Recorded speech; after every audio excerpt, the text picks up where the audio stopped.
Alright, well, it's 3 in the morning, and I think I got it put back in right, and timing and stuff. So, that's where I'm at. I just have a little of things to put left in there. Like the,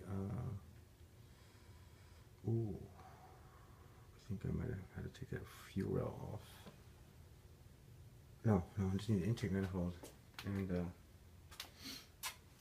the air box and some bullshit like that. The resonator. But as I started looking at this, it is it's melted. So I'm gonna go get another one out of my storage. Anyway, I gotta go to bed. Tired. Good night.